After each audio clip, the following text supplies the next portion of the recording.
Welcome है हमारे channel Bihar BPSC में। तो हम आपको पढ़ा रहे थे एंशियंट हिस्ट्री पर मैंने आपको एंशियंट हिस्ट्री के जितने चैप्टर है उसका ओवरव्यू दिया और फिर उसके बाद मैंने आपको एक लेसन मैंने आपको पढ़ाया था एंशियंट हिस्ट्री का, और वो जो हमें पढ़ाया था पाषाण काल आपको पढ़ाया था। और इसमें जो चीज़ें पढ़ाई गई थी कि एंशियंट हिस्ट्री को पढ़ने के लिए कौन कौन से सोर्स है, एंशियंट हिस्ट्री को हम पढ़ते कैसे हैं, हमारे पास मीडियम क्या है, बहुत डिटेल में हमने आपके सामने बातें रखी थी। और वो सब चीज़ों को अब दोबारा नहीं हम यहाँ पे इस वीडियो पे दोहराएंगे।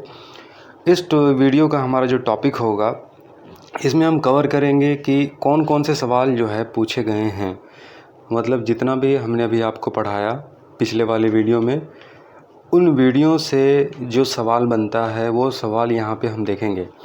और बाकी जो हमने पढ़ाया था कल उसका आज रिकैप कर लेंगे कि वो आप जो छूट चुका है, जो पढ़ चुके हैं उसके लिए याद दहानी हो जाए, और जो वीडियो को अटेंड नहीं किए हैं उनके दिमाग में भी ये बात अटक जाए कि क्या चीज़ें पढ़ाई जा रही है, क्या बातें हो रही है। ठीक है, तो हमने कहा था कि ऐतिहासिक स्रोत बहुत ज़रूरी है, जिसके बिना हम इतिहास को नहीं समझ पाएंगे, नहीं पढ़ पाएंगे, नहीं जान पाएंगे।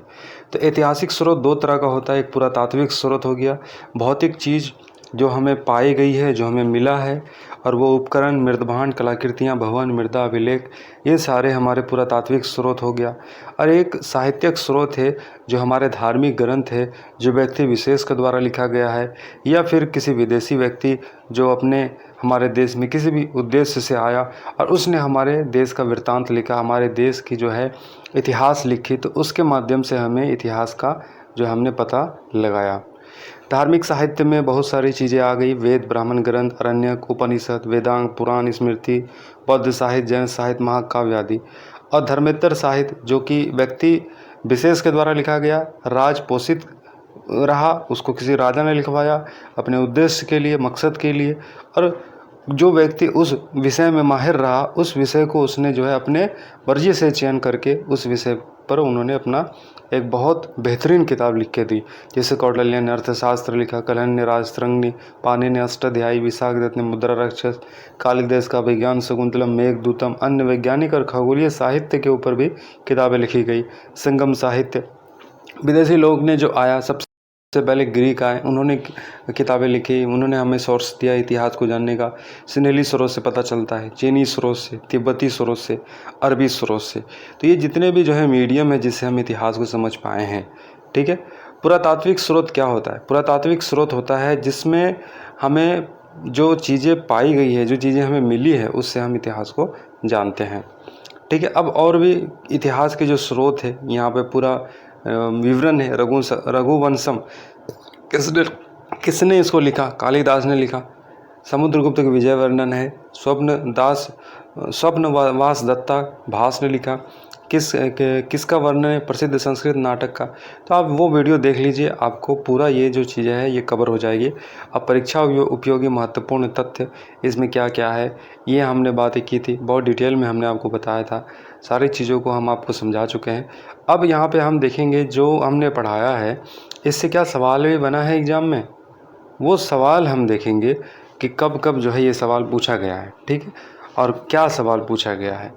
तो ये वीडियो बहुत इम्पॉर्टेंट है, समझिए, बीपीएससी के छात्रों के लिए, और जो भी कंपटीशन की एग्ज़ाम की तैयारी करते हैं, किसी भी राज्य की तैयारी करते हैं, उन सभी विद्यार्थी के लिए, और जो भी बिहार से जुड़ा हुआ जो भी एग्ज़ाम की तैयारी कर रहे हैं, ऑल कम्पिटिटिव एग्ज़ाम इंडिया में जितने भी होते हैं, ये इतिहास ऐसा विषय है कि हर एक परीक्षा में पूछा जाता है। ठीक है, अब देखिए सवाल पूछा गया था, ये ऐसा नहीं है कि ये सवाल पूछा नहीं गया है, ये सवाल पूछा गया है। देखिए ये पूछा गया था कि चीनी यात्री सुंगयुंग ने भारत यात्रा की थी।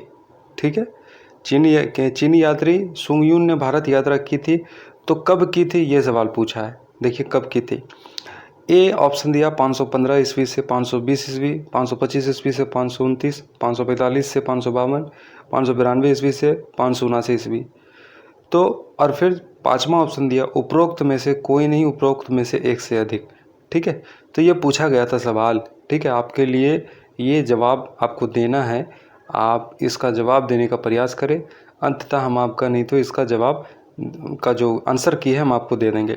बस आप ये देखिए कि यहाँ पे सवाल पूछे जाते रहे हैं, जो पढ़ाया गया उससे सवाल पूछा गया है। अब देखिए यहाँ पूछा गया था हर्षवर्धन के शासनकाल में किस चीनी यात्री ने भारत की यात्रा की थी? तो किसने की थी हमने अभी पढ़ा था, ये पूछा गया था। 56वीं और 59वीं बीपीएससी प्री एग्जाम में पूछा गया था, हेन सांग ने किया था। इसका सही जवाब होगा।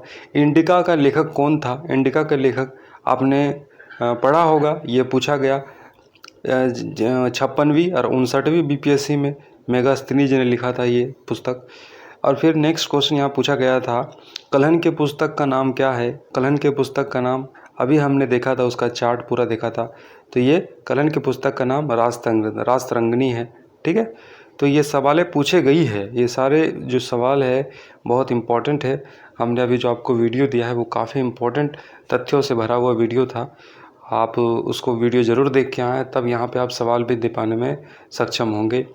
किस अभिलेख में रुद्रदामन प्रथम की विभिन्न उपलब्धियां वर्णित है?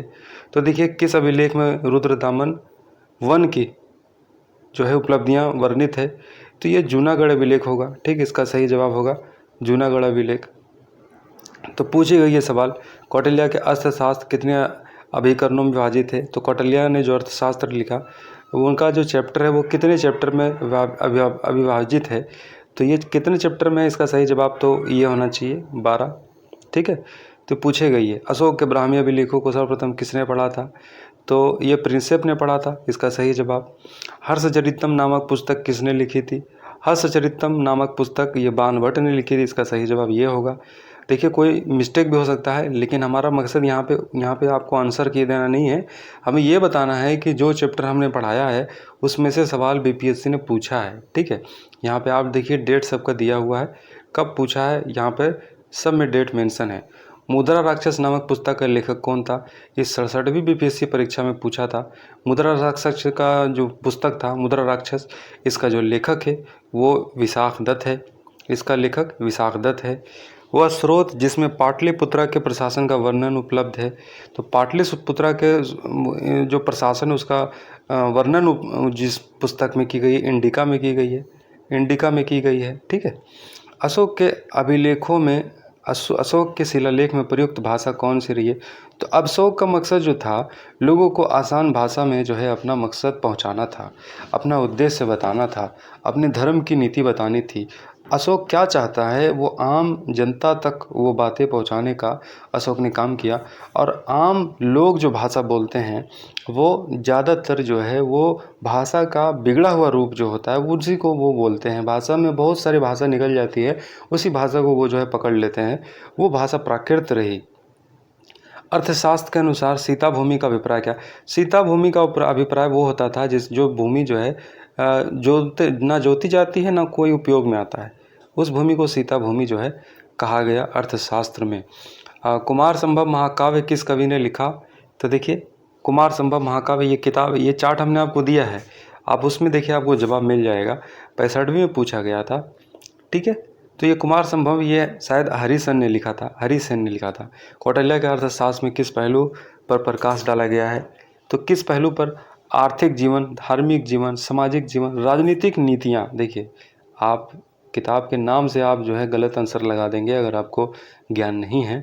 अर्थशास्त्र से आप आर्थिक जीवन में लगा दीजिएगा, लेकिन जवाब ये नहीं है, जवाब है राजनीतिक नीतियाँ। राजनीतिक नीतियाँ जो था वो जो है मेंशन था उसमें, ठीक है। स्वप्नवास दत्ता के लेखक कौन है? ये भास है, ठीक है। यहाँ पे देखिए, यहाँ पे देखिए, यहाँ पे दिया गया है ऑप्शन बी नंबर, ठीक है। पृथ्वीराज रासो के लेखक है कौन है?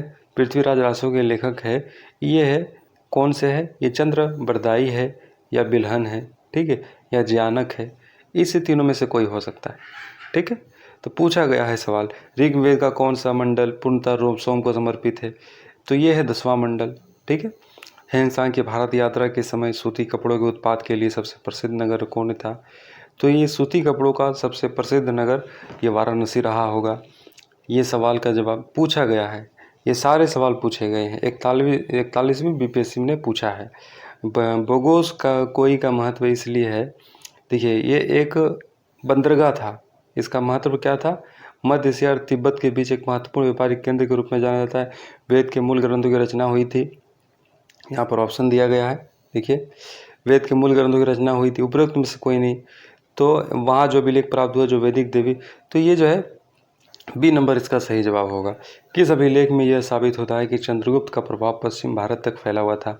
तो कौन से अभिलेख से हमें पता चला कि जो है चंद्रगुप्त का प्रभाव जो है पश्चिम भारत तक फैला हुआ था? तो हमें ये पता चला है रुद्रदामन जूनागढ़ अभिलेख से, या अशोक का सुपारा अभिलेख से, या अशोक का गिरनार अभिलेख से। तो ये हमें पता चला है इससे, अशोक के सुपारा अभिलेख से पता चला है। केवल वह स्तंभ जिसमें अशोक ने स्वयं को मगध का सम्राट बताया, तो ये कौन सा ऑप्शन देखिए आपके सामने, मस्की का लघु स्तंभ, रमीना देवी स्तंभ, कीन स्तंभ, बाबरू स्तंभ, ये सब पर पूछे गए हैं सवाल। मैंने आपको पिछले वीडियो में पढ़ाया था। उस स्रोत का नाम बताइए जो प्राचीन भारत के व्यापारिक मार्गों पर मौन है।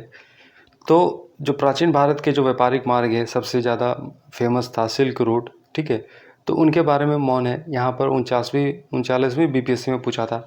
सत्यमेव जयते किस उपनिषद से लिया गया है? तो मुंडक उपनिषद से लिया गया था। देखिए आंसर यहाँ पे मुंडक हो जाएगा। निम्नलिखित में से कौन सी पुस्तक कालिदास द्वारा लिखित नहीं है? तो कालिदास ने मेघदूतम लिखा, कुमार संभवम, उत्तरा मचित्रम, ऋतुसंहारम, ये सब इसमें से ये ऑप्शन सही हो सकता है। ठीक है, ये ऑप्शन हो सकता है सही। थोड़ा सा एक मिनट ज़रा सा इसको आप समझ रहे हैं कि कालिदास ने कौन सी पुस्तक इसमें नहीं लिखी, ये पूछा। ठीक है, अब देखिए नेक्स्ट, निम्नलिखित में से कौन सा ब्राह्मण ग्रंथ ऋग्वेद से संबंधित है? तो ऋग्वेद से संबंधित है कौन सा ब्राह्मण ग्रंथ? ऐतरेय ब्राह्मण, गोपथ, शतपथ, तैत्तिरीय, ठीक है, इसमें से कोई। भारतीय पुरातत्व का जनक किसे कहा जाता है? तो किसे कहा जाता है? अलेक्जेंडर कनिंघम को कहा जाता है। अभिलेख में किस शासक का उल्लेख प्रियदर्शी और देवानंद प्रिय के रूप में किया? तो अभिलेख में अशोक ने अपने आप को ये सब चीज़ें की थी, तो अशोक हो जाएगा। सूची 1 को सूची 2 से सम्मिलित कीजिए। आदि गुम्फा अभिलेख, नासिक अभिलेख, प्रयाग अभिलेख, एहोल अभिलेख। तो यहाँ पे ऑप्शन उसके शासक से मिलाना है। रघुवंशम के रचनाकार कौन है? सूची 1 को सूची 2 से सम्मिलित कीजिए। ये प्रश्न आपके सामने है, इसका उत्तर जो है आपको देने का प्रयास करना है। बृहत मंजरी के रचनाकार कौन है? यहाँ ऑप्शन 4 है, देखिए ऑप्शन 4 है सोमदेव, कौटिल्य, कालिदास, क्षेमेंद्र। ठीक है, निम्नलिखित कथनों पर विचार कीजिए। यूनान और रोम के लेखक में सबसे प्राचीन टीसीएस और हेरोडस का वृत्तांत है। फाह या नरहिंसा अरब के यात्री थे जो, तो गलत है ये। ठीक है, ये गलत है, 1 नंबर सही है, ये गलत है। सर्वप्रथम भारतवर्ष का उल्लेख किस अभिलेख में है? तो किस अभिलेख में हम भारतवर्ष का उल्लेख है? तो हाथी गुम्फा अभिलेख होना चाहिए इसका जवाब। देखिए यहाँ पे ये, ठीक है, देखिए, ठीक है, हुन का आक्रमण की जानकारी किस अभिलेख से मिलती है? ऑप्शन 4 है। भारतीय इतिहास को जानने के साधनों में सम्मिलित तत्व है, तो कौन से पुरातात्विक, साहित्यिक, विदेशी सब है। ठीक है, भारतीय साहित्य को जानने में ये सब इम्पॉर्टेंट है, इसके माध्यम से हमें जाना है। नेचुरल हिस्ट्री नामक पुस्तक के लेखक कौन है? तो टॉलमी है, ठीक है, कि प्लिनी है। तो अब जितने भी हमने आपको ये सवाल आपके सामने चर्चा की है, इसका आपके सामने जो है उत्तर माला आपके सामने यहाँ प्रस्तुत है। आप इसको जो है देख करके, आंसर की जो है आपके सामने है, आप इसको देख करके आप समझ सकते हैं कि आपका जो भी सवाल है उसका उत्तर क्या है। ठीक है, तो ये आप जो है इसका स्क्रीनशॉट ले लीजिए, और जितने भी हमने आपको दिया है क्वेश्चन, उसको जो है समझ करके आप इसको टिक लगाइए, और जो नहीं जानते आंसर की में देखिए, और फिर सबसे बेहतर आपके लिए होगा कि पिछला वीडियो पहले देखिए, तब आप जो है यहाँ टिक लगाने का प्रयास कीजिए। ठीक है, अब देखिए हमारा दूसरा जो चैप्टर आ जाएगा, पाषाण युगीन संस्कृति। पाषाण काल की जो संस्कृति थी उसके बारे में देखिए विस्तार से यहाँ पे दिया गया है। तो किस तरीके की संस्कृति थी, इसको पहले 3 खंडों में बांटा गया है। ठीक है, प्रागैतिहासिक काल, आद्य ऐतिहासिक काल, ऐतिहासिक काल। देखिए ये जो पाषाण काल है ये आ जाएगा प्रागैतिहासिक काल में। प्रागैतिहासिक काल में इसलिए क्यों आ जाता है क्योंकि ऐतिहासिक काल उस समय को कहा जाता है जिस समय में हमारे पास जो है लिखने का, पढ़ने का कोई साक्ष्य नहीं मिलता है, कोई भी रिटन डॉक्यूमेंट नहीं मिलता है जिससे कि हम ये जान सके कि जो है इतिहास में उस ज़माने में क्या चीज़ें चल रही थी। तो रिटन तौर पर हमारे सामने कुछ नहीं है। जो कुछ भी है पुरातात्विक स्रोत है। पुरातात्विक स्रोत के माध्यम से हमने जो है उस समय काल को जाना है। तो प्रागैतिहासिक काल को इस तरीके से जो है पाषाण काल बोला जाता है। सिंपल भाषा में पत्थरों का युग बोला जाता है। इसलिए पत्थरों का युग बोला जाता है क्योंकि मानव उस ज़माने में ज़्यादा से ज़्यादा जितना भी अपना ज़रूरत का काम पूरा करते थे वो पत्थरों की ही सहायता से करते थे। तो पाषाण काल को 3 चरणों में बांट दिया।